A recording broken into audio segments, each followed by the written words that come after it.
नमस्कार, मी अशोक चिंचोले. बोला तुम्ही ऐकतो आम्ही भूकंप न्यूज यूट्यूब चॅनेल. सध्या लोकसभेच्या निवडणुका चालू आहेत. या संदर्भात अनेकाचे वेगवेगळे मतही आहेत. आपल्याकडे लातूर लोकसभा मतदारसंघातील परवालाच काही बुद्धिजीवींनी एकत्र येऊन या निवडणुकीमध्ये काँग्रेसचे उमेदवार डॉक्टर शिवाजी काळगे यांना विजयी करण्याचं आवाहन केलं आहे.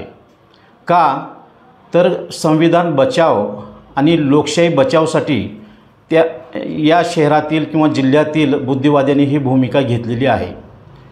तर या विषयावर आपण आज ज्येष्ठ नेते म्हणता येईल किंवा माजी खासदार डॉक्टर जे.एम. वाघमारे सर, माजी कुलगुरू, विचारवंत यांच्याशी बातचीत करणार आहोत. नमस्कार सर. नमस्कार. काय सध्या निवडणुकीचं वातावरण आहे, तर काय स्थिती राहील आपल्या या मतदारसंघामध्ये किंवा राज्यामध्ये?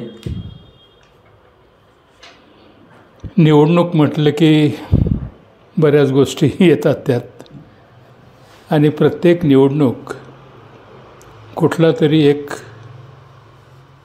प्रॉब्लेम किंवा इश्यू घेऊन पुढे येत असते. आणि म्हणून प्रत्येक निवडणूक आपल्या ठिकाणी महत्त्वाचीच असते. याविषयी फारसं कोणी बोलत नाही. एकमेकांवर आरोप करणे, एकमेकांना शिवीगाळ करणे, अशा प्रकारची ही निवडणूक मला दिसते. आणि केवळ निवडणुकीच्या काळातच नव्हे, तर गेल्या काही महिन्यांमध्ये किंवा वर्ष व दीड वर्षापासून एक वेगळंच वातावरण महाराष्ट्रात निर्माण झालेलं आहे. महाराष्ट्राने आत्तापर्यंत स्वतःची एक विशिष्ट सांस्कृतिक पातळी मेंटेन केलेली होती, परंतु ती पातळी घसरलेली आहे. आणि सगळ्यात मोठा प्रश्न गेल्या 10 वर्षातून निर्माण झालेला की लोकशाही टिकेल किंवा काय, संसदेला चांगलं स्वरूप देण्याच्या दृष्टीनं प्रयत्न होतो आहे का, संविधानाच्या विषयी लोकांच्या मनात अनेक शंका आहेत. ही संविधान कदाचित बदललीही जाईल असंही बोललं जातं. अशा या वातावरणामध्ये करत आहोत. मी पहिल्या प्रथम लातूरमधल्या बुद्धिजीवी मित्रांचं स्वागतही करतो की त्यांनी एक पुढाकार घेऊन यासंबंधी लोकजागृती करायचं ठरवलेलं आहे. लोकजागृती करत असताना समोरचे इश्यू आहेतच. सगळ्यात मोठा इश्यू की जो सर्वसाधारण लोक लक्षात घेत नाहीत, तो लोकशाहीच्या भवितव्याचा आहे. लोकशाही ही खरं तर धर्मनिरपेक्षच असते. धर्माशी काही संबंध नाही. आज आपण आत्तापर्यंत समधर्म समभाव हा शब्दप्रयोग नेहमी वापरात आणलेला होता, परंतु तोही आता ऐकायला आपल्याला मिळत नाही. केवळ एकमेकांचा विरोध करणे आणि विशेषतः जे अल्पसंख्याक आहेत त्यांना असुरक्षितता वाटते. तुम्ही जर लोकशाहीचे खरे समर्थक असाल आणि त्या दृष्टीनं राज्य करत असतील, तर लोकांच्या मनामध्ये भीती असण्याचं काय कारण? दलितांच्यामध्ये, मुस्लिमांच्यामध्ये, अशा ज्या मायनॉरिटीज आहेत त्यांच्या मनामध्ये असुरक्षिततेची भावना निर्माण झालेली आहे. त्यांना असं वाटतं की आपल्याला काही स्थान नाही आहे, आणि म्हणून या दृष्टीनं विचार करावा लागतो आपल्याला. नाही, लोकशाही धोक्यात आहे म्हणजे नेमकं काय आहे? उदाहरण आता मोदी सरकारच्या काळात अशा काय घटना घडल्या? लोकशाहीचं सगळ्यात मोठं वैशिष्ट्य असं, त्याच्या केंद्रबिंदूमध्ये लोक असतात. लोकांची सत्ता, लोकांचं राज्य, लोकांची शाही, लोकांचे विचार करण्याचा अधिकार, या सगळ्या गोष्टींचा अंतर्भाव लोकसभेमध्ये लोकशाहीमध्ये होतो. ते आज आपल्याला का दिसत नाही? खरी लोकशाही ती असते की ज्यामध्ये मायनॉरिटीजलाही स्थान असतं, मेजॉरिटी आपल्या पद्धतीनं काम करत असते, सगळ्यांचे अधिकार हे व्यवस्थित चाललेले असतात आणि हे चित्र आज आपल्याला दिसत नाही. आपण याकडे अतिशय तटस्थपणे पाहण्याची गरज आहे, वस्तुनिष्ठपणे अतिशय ऑब्जेक्टिव्हली याच्याकडे पाहण्याची गरज आहे. तुम्ही एका विशिष्ट दृष्टिकोनाचा आधार घेऊन बोलण्याचं काही कारण नाही. सहज नजर टाका तर आज लोकांचे अधिकार सुरक्षित आहेत का? लोकशाही म्हणजे लोकांचं राज्य, लोकांनी केलेलं राज्य आणि लोकांच्यासाठीचं राज्य, अशी लोकशाहीची आपण व्याख्या करतो. या व्याख्येमध्ये आजची लोकशाही बसते का हे आपण लक्षात घ्यायला पाहिजे. आमची लोकशाही ही काही तत्वांवर आधारलेली आहे. घटना जर आपण लक्षात घेतली, या घटनेचा मूल आधार म्हणजे लोकांचे मूलभूत अधिकार. आज लोकांचे मूलभूत अधिकार राहिलेले आहेत का? आज ईडीसारख्या संस्थाचा जो दुरुपयोग केला जातो ते कशासाठी? लोकशाहीमध्ये हे बसतं का? करप्शनच्या विरोधात तुम्ही जरूर लढा. करप्शन सामान्य लोकांना हवं नाही आहे. लोकशाहीमध्ये सगळी शुद्धता असली पाहिजे. गांधीजी नेहमी म्हणायचे की तुमचा जो काही उद्देश आहे तो पवित्र असला पाहिजे आणि तो उद्देश सफल करण्यासाठी पवित्र मार्गाचाच तुम्ही अवलंब केला पाहिजे. ह्याच कुठंच दिसत नाही. तुमचं साध्यही व्यवस्थित नाही आहे, तुमची साधनं देखील चांगली नाही आहेत. म्हणून लोकशाहीला धोका आहे असं मला वाटतं. नाही, ते तर असं सांगतात की आम्ही भ्रष्टाचाराच्या विरोधात आहेत, एवढ्या केसेस वगैरे ते कबूल आहे. तो मुद्दा मी स्पष्ट थोडासा केला आहे. भ्रष्टाचार नसला पाहिजे. मी स्वतः या अनुभवातून गेलेला मनुष्य आहे. भ्रष्टाचार मोडण्याचा जेवढा प्रयत्न करायला पाहिजे तेवढा मी केलेला आहे आणि त्याच्यात थोडं बहुत यश देखील आलं होतं. कदाचित ते स्थानिक पातळीवरचं असेल, राष्ट्रीय पातळीवरचं ते नव्हतं. परंतु लोकांमध्ये तुम्हाला करायचं असेल तर प्रत्येक ठिकाणी समतेचं तत्त्व वापरलं पाहिजे. तुम्हाला विशिष्ट लोकच भ्रष्ट कसे दिसतात? तुम्ही भ्रष्टाचार करत नाही का? मला तर असं वाटतं की भ्रष्टाचाराची आता व्याख्याच करायला पाहिजे. सुप्रीम कोर्टाने हे सगळं लक्षात घेऊन तशी व्याख्या करायला पाहिजे. ती जर व्याख्या केली तर जे वर्तन तुमचं भ्रष्ट आहे, जे तत्वाला धरून नाही, तो भ्रष्टाचार. भ्रष्टाचार करत असताना एखाद्याची तुम्ही चौकशी सुरू करता, तो भ्रष्टाचार त्यांनी केला आहे किती हे सांगता, गाडीवर पुरावे जमवण्याचा तुम्ही प्रयत्न करता, पण तो तुमच्या पक्षामध्ये आला की स्वच्छ होतो. इथे आमचा विरोध आहे. अजित पवार मी खूप भ्रष्टाचार केलेला आहे आणि माझ्यावर आता ईडीचा प्रसंग येईल म्हणून मी लगेच BJPमध्ये जातो, लगेच शुद्ध होतो. झालेली माझी एन्क्वायरी बंद होते, मी स्वच्छ होतो, क्लीन चिट दिली जाते. हे महाराष्ट्रामध्ये घडते, सगळ्या देशातच घडते. हे असं का व्हावं? आणि निवडणुकीच्यासाठी किती प्रलोभनं दाखवावीत? मंदिराचा प्रश्न काढायचा. सुरुवातीच्या काळामध्ये BJP अगदी इनडायरेक्टली बोलायचे. त्यांनी खरं तर या समाजाची विभागणीच करून टाकली होती. आज तर सरळ हिंदू आणि मुसलमानची भाषा तुम्ही करताय. मुसलमानाला हे देऊ नका, ते देऊ नका वगैरे वगैरे असं सरळ या देशाचा पंतप्रधान सांगतो आहे. मग हे लोकशाहीमध्ये बसतं का?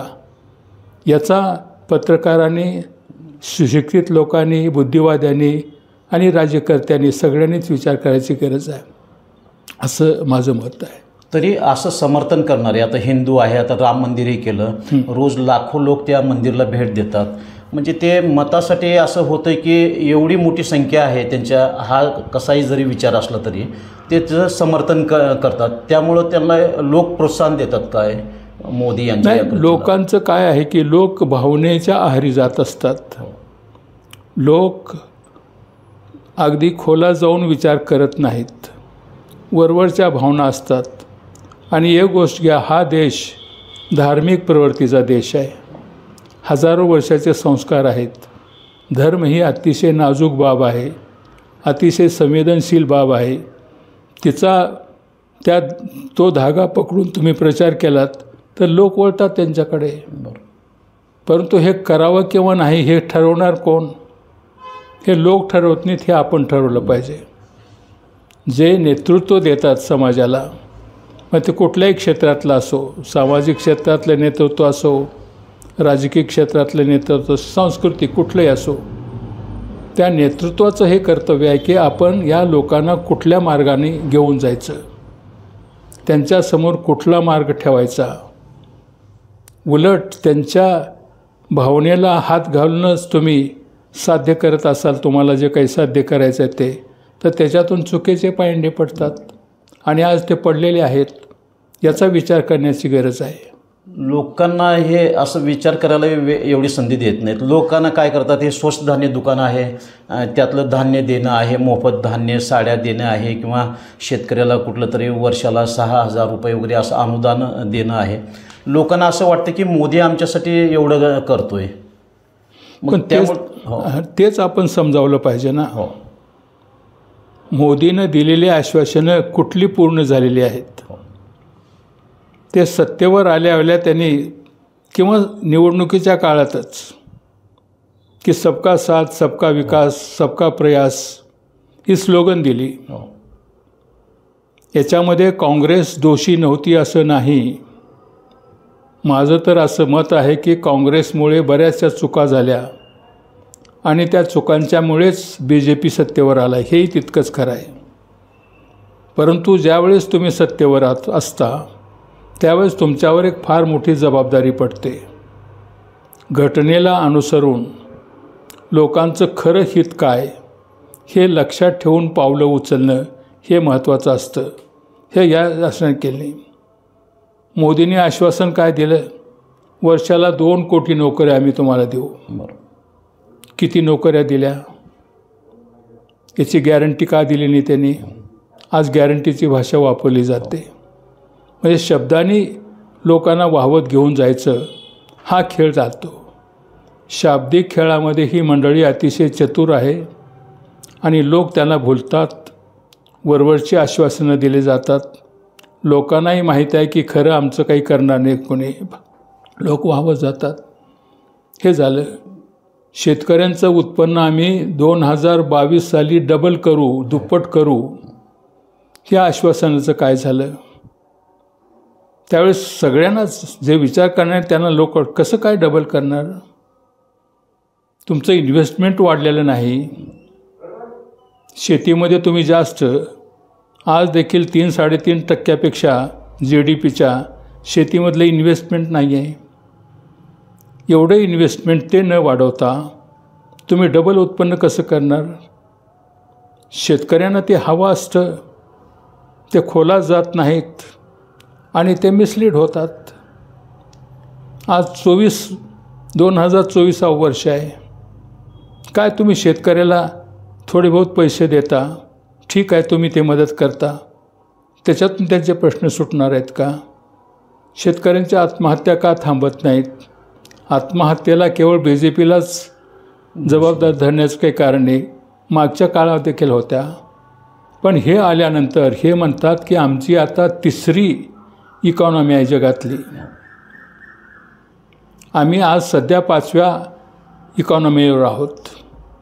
आणखीन काही वर्षांनी आम्हाला जर सत्ता मिळेल तर आम्ही जगातली 3री आर्थिक व्यवस्था करणार आहोत. या आर्थिक व्यवस्थेचा तुम्हाला काही दिसतंय का? केवळ आकडेवारी लोकांच्या तोंडावर फेकणं आणि किती सत्य आहे हे कळणं कठीण आहे आपल्याला. तर अशामुळे लोक मिसलीड होतात. शेतकऱ्यांचे प्रश्न सुटत का नाहीत? एक काळ असा होता की आपल्याकडे अन्नाचा फार मोठा प्रचंड प्रश्न होता. या देशाचा पंतप्रधान, या देशाचा शेतकी मंत्री हे भिकेचा कटोरा घेऊन सगळ्या देशामध्ये जात होते आणि या देशानेच अमेरिकेचा कडका गहू खाल्लेला आहे आणि त्याच्यातून हरित क्रांती करायचा प्रश्न पुढे आला. त्याच्यासाठी इथल्या वैज्ञानिकांनी, कृषी वैज्ञानिकांनी प्रचंड प्रयत्न केला हरित क्रांती सफल झाली. आज असं एकदम बदल का होत नाहीत? मला वाटतं भारतासमोर अन्नाचा जेवढा मोठा प्रश्न होता की तो प्रश्न कुठल्याच देशासमोर राहिलेला नव्हता. तो प्रश्न सुटला. त्याच्यात शेतकऱ्यांचा देखील फार मोठं कॉन्ट्रीब्युशन आहे, कारण त्यांच्या मेहनतीवरच आज आपण शिक्षणाविषयी बोलतो. शिक्षणाची काय अवस्था आहे? स्वप्न रंगवणं आणि प्रत्यक्ष याच्यामध्ये फरक आहे. आज कॉलेजेसमध्ये जवळपास अर्ध्या जागा रिकाम्या आहेत, त्या भरल्या जाऊ देत नाहीत. जो रिटायर होतो त्याच्या ठिकाणी पूर्ण वेळ प्राध्यापक नेमला जात नाही. जवळपास 40% जागा रिकाम्या आहेत. सगळ्या शिक्षण क्षेत्रावरचं बोलतो मी. काय होतं आहे? शिक्षक नाही. आणि इकडे तर असं पिक्चर रंगवायचं की भारत हा विश्वगुरू होणार आहे. विश्वगुरू होणार कसा? म्हणजे आपण शब्दाला भुरळत असतो, त्याच्यात काही साध्य होत नाही. आणि म्हणून ही वस्तुस्थिती लोकांच्या समोर ठेवण्याचं काम हे पत्रकारांचं, बुद्धिजीवी लोकांचं आहे. कोणाचीही बाजू न घेता जे सत्य आहे, जे वास्तव आहे ते व्यवस्थित मांडणे लोकांच्या समोर, तर लोक भ्रमावस्थेत राहत नाहीत. आज भ्रम निर्माण केलेला आहे, एक प्रकारचा बुडबुडा निर्माण केलेला आहे.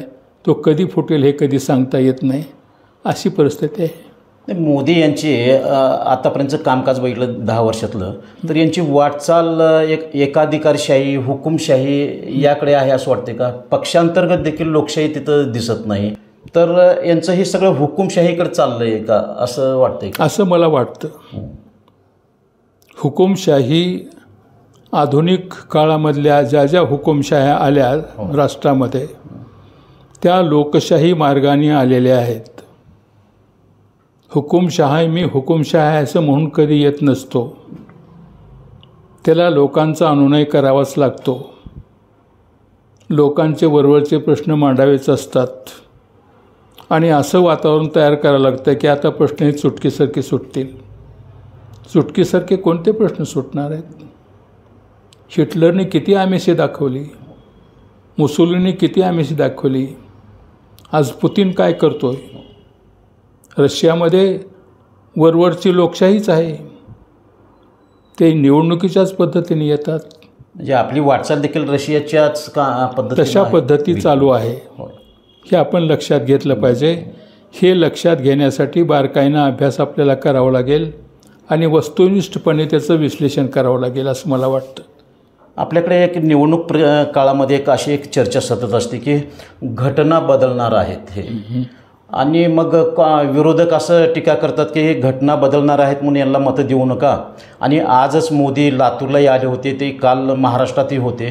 ते म्हणतात आम्ही कुठल्याही परिस्थितीत घटना बदलणार नाही, उलट काँग्रेसवाल्यांना हे आम्ही घटना बदलू देणार नाही. काय खरं आहे म्हणजे? आणि घटना बदलायचं म्हणजे काय करावं? म्हणजे ही किती मिसलिडिंग आहे.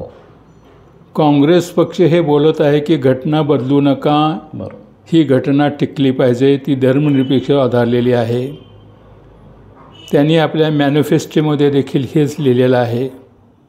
आणि त्याला तुम्ही म्हणता की काँग्रेसला आम्ही घटना बदलू देणार नाही. याचा अर्थ काय? सरळ अर्थ आहे याचा. म्हणजे तुम्ही जे बोलता त्याच्यावर लोकांचा विश्वास का बसू नये? प्रश्न असा आहे की तुम्ही किती बोलताच. तर या पक्षाची याला थोडंसं इतिहासात जावं लागेल, तेवढा वेळ आपल्याकडे नाही आहे. जनसंघ ज्या पद्धतीनं काम करत होता, RSSचं वर्चस्व त्यावर होतं. RSSचा विश्वास आम्ही ज्या लोकशाहीविषयी बोलतो त्याच्यामध्ये नाही. त्यांच्याकडे निवडणुका त्या संघटनेच्या होत नाहीत. त्या संघटनेचं ऑडिट कधी होत नाही. पैसे कुठून कसे जमवतात याच्याविषयी काही माहिती नाही आहे. आणि त्यांचा जो प्रमुख असतो तो तहहयात असतो. मग आत्ताचा देखील तहवात होता. गोळवळकर पूर्वी जवळपास 33 वर्षे सरसंघचालक होते. संघचालक म्हणजे राष्ट्राचा राष्ट्रपती समजा तुम्ही. कधी निवडणूक झालेली आहे का? यांना निवडणुका घ्याव्या लागतात, कारण घटनेमध्ये तसा आहे आणि घटना सोडून कोणी सत्तेवर येऊ शकणार नाही. पण घटना खरंच बदलता येते का? घटना बदलायचं म्हणजे काय आहेत? आपण एखाद्या माणसाच्या विषयी जो काही समज करतो तर कशाहून तो कसा वागत आलेला आहे हे लक्षात घेऊन आपण करतो. तर ह्यांचं वागणं कसं आहे? वाजपेयी सत्तेवर आल्यानंतर घटनेचा रिव्ह्यू घेण्यासाठी म्हणून एक समिती नेमण्यात आली. त्या समितीने या घटनेचा अभ्यास करून अमकं करायला पाहिजे हे ठरवलं. पण दुर्दैवानं 2004 साली वाजपेयी आलेच नाहीत. तो रिपोर्ट त्यांना अंमलात आणता आला नाही. त्याच वेळेस जर त्यांच्या हातात सत्ता आली असते, मेजॉरिटी असते, त्यांनी प्रयत्न केला असता. मग तुम्ही उगीचच कमिटी नेमली का? याचा अर्थ काय? आणि तुम्ही लक्षात घ्या, बाबासाहेबांनी घटना बनवली ही एका दलित माणसाने बनवली, याचं काही लोकांना दुःख आहे. हे कोणी वरवर बोलत नाही, पण आपण समजून घेतलं पाहिजे. आज देखील तुमचा राष्ट्रपती, काय त्यांचं नाव याच्या आधीचे,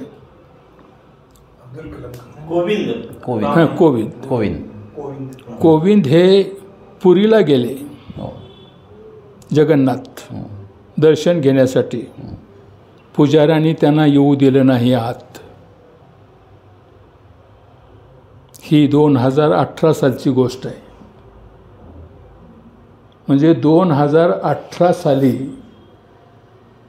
सर्वसाधारण दलिताचे मी बोलत नाही आहे. अस्पृश्यता आजही संपलेली नाही. खेड्यापाड्यात आजही मंदिर प्रवेश होत नाही. काही बदल झाले नाही असं नाही. आता राम मंदिरचा प्रश्न, आपले काँग्रेसचे अध्यक्ष खरगे त्यांनी परवा स्टेटमेंट केलेलं आहे. मंदिराला तुम्ही इन्व्हिटेशन देता आणि तुम्ही का आला नाहीत म्हणून त्यांच्याशीच भांडण सुरू करता. हे कुठल्या तत्वामध्ये बसतं? त्यांनी असं उत्तर दिलं की मी दलित आहे, मला खरोखरच प्रवेश मिळाला असता का? आणि आज देखील हा प्रश्न तुम्ही विचारायला हरकत नाही की राम मंदिर झालं, रामाच्या विषयी सगळ्याच्याच मनात आदर आहे. आपण राम करतो एकमेकांना, म्हणजे एवढा राम आमच्या जीवनामध्ये आलेला आहे. परंतु राम मंदिरामध्ये प्रश्न असा आहे का, दलितांना प्रवेश आहे का आज? किंवा हे मंदिर झाल्यापासून जेवढे लोक दर्शनाला जात आहेत त्याच्यात दलित लोक आहेत का? अस्पृश्य आहेत का? हे विचारलं पाहिजे आपण. ते नाहीत, पण त्याचं भांडवल केलं जातं. दुर्दैवानं धर्मच आम्ही राजकारणामध्ये आणला. माझं तर स्पष्ट असं मत आहे, हिंदू धर्म चांगला आहे, त्याला तुम्ही वाईट वळणावर आणलं आहे. हिंदू धर्म संकुचित नाही, पण तुम्ही त्याला संकुचित बनलेला आहे. इथले हिंदू सर्वच जाती धर्मांना घेऊन चालणारे आहेत. काही अंधश्रद्धा आहेत, नाही असं नाही, पण त्या अंधश्रद्धा आहेत. मुद्दाम ते होत नाही आहे. त्या अंधश्रद्धा घालवण्याचं काम बुद्धिजीवी लोकांचं आहे. किती प्रयत्न झाले. मी मागच्या काळातलं बोलत नाही आहे, आणि एका साध्या दलित व्यक्तीविषयी मी बोलत नाही आहे. या देशाच्या राष्ट्रपतीविषयी बोलतो आहे. कोविंद हे राष्ट्रपती होते. त्या पदाची उंची काय आहे? त्या माणसाला मंदिरात प्रवेश मिळत नाही. अलीकडची घटना ही, याच्याविषयी कोणीतरी बोललेलं आहे का? आणि म्हणून मला असं वाटतं की लोकशाहीला चांगले दिवस राहिलेले नाहीत. धर्मनिरपेक्षतेवर घटना आमची बनली. धर्मनिरपेक्षता शब्द घटनेमध्ये वापरलेला नाही.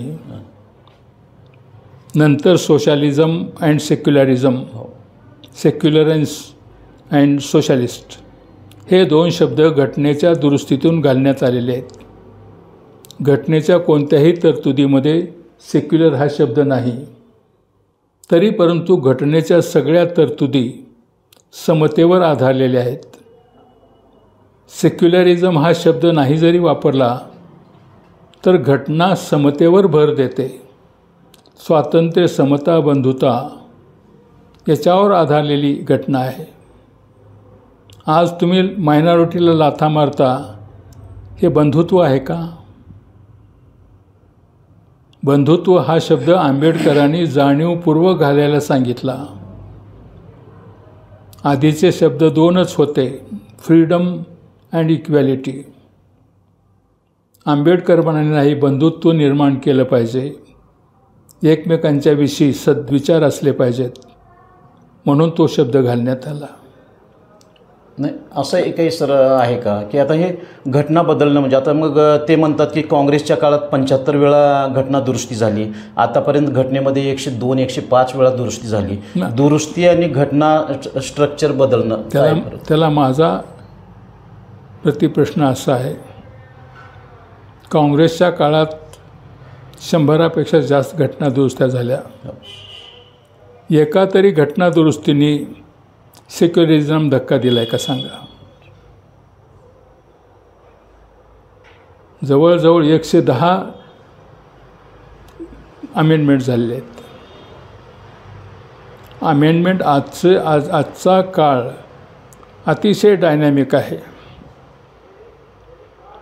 घटना ही भविष्यवेधी असते. भविष्यातला समाज कसा असतो, कसा असायला पाहिजे याच्याविषयी घटना प्रयत्नशील असते. मग घटनेने हे 3 तत्त्व सांभाळली, 4 म्हणा, न्याय, स्वातंत्र्य, समता, बंधुत्व. ह्या 4 खांबावर हे उभे आहे. तुम्ही कुठल्या खांबाला आधार देत आहात मला सांगा? या 4 पैकी समतेमध्ये ह्या लोकांचा विश्वास नाही. बंधुत्व म्हणावं तर समाजाची विभागणी त्यांनी केली नसती. कुठल्या तरी राज्याने 4% मुस्लिमांना रिझर्वेशन द्यायचं ठरवलं आणि तुम्ही दररोज व्याख्यामध्ये ओरडता की मुसलमानांना तुमचे हक्क मारून, म्हणजे फूट मांडण्याचा प्रयत्न आहे का? ओबीसीला असं सांगायचं आहे तुमच्या वाट्यातून 4% कमी झाले बघा. सामान्य लोक होतात त्याच्याकडे. घटना दुरुस्ती हे आवश्यक आहे का काळानुरूप? म्हणजे कधी आपण 50च्या दरम्यान म्हणजे घटना तयार झाली तर भविष्यात त्यावेळी विचार करताना थोड्याशा काही त्रुटी राहू शकतील किंवा वेगवेगळ्या जे प्रश्न निर्माण होतात, हे गरज आहे का दुरुस्तीची, घटना दुरुस्तीची? नाही, त्याच्यावर वाद होऊ शकतो. परंतु काहीतरी गरज पडल्याशिवाय घटना दुरुस्त करण्याचं काही कारण नाही आहे. आता उदाहरणार्थ मी सांगतो, मूलभूत अधिकार घटनेच्या 3ऱ्या भागामध्ये आहेत. त्याच्यामध्ये राईट टू प्रॉपर्टी हा एक क्लॉज होता. घटनेचं 19वे कलम लक्षात घ्या.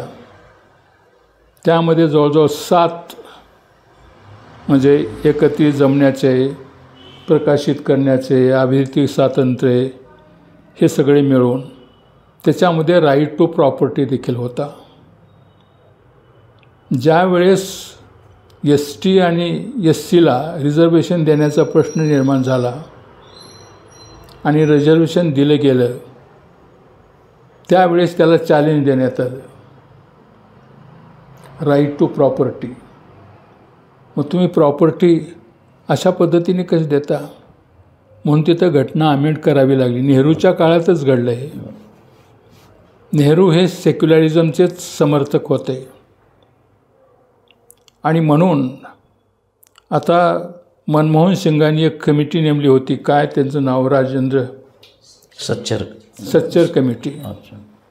सच्चर कमिटीमध्ये यांना ज्या फॅक्ट्स आढळल्या त्या मुसलमानांच्या समाजात होत्या की त्यांची दलितांच्या पेक्षा देखील वाईट परिस्थिती. तुम्ही आजच विचार करा, शाळा कॉलेजेसमधून किती मुसलमान शिक्षक आहेत, ॲडमिनिस्ट्रेशनमध्ये किती लोक आहेत, उच्च स्थानावर किती लोक आहेत. तुम्ही एवढं म्हणाल की तुम्ही लायक नसल्यामुळे तुम्हाला ठिकाण नाही. आणि लायकी निर्माण करण्यासाठी सवलती दिल्या पाहिजेत ना. मुस्लिम सेपरेटिस्ट आहेत हे मान्य करू आपण थोड्या वेळासाठी, परंतु त्यांचं काय करणार तुम्ही? ते तुमच्याच समाजात राहणार आहेत, ते इथल्याच मातीतले आहेत, त्यांनी धर्म स्वीकारला असेल, ते नागरिक आहेत. नागरिकाचे हक्क देखील तुम्ही देणार नाही त्यांना.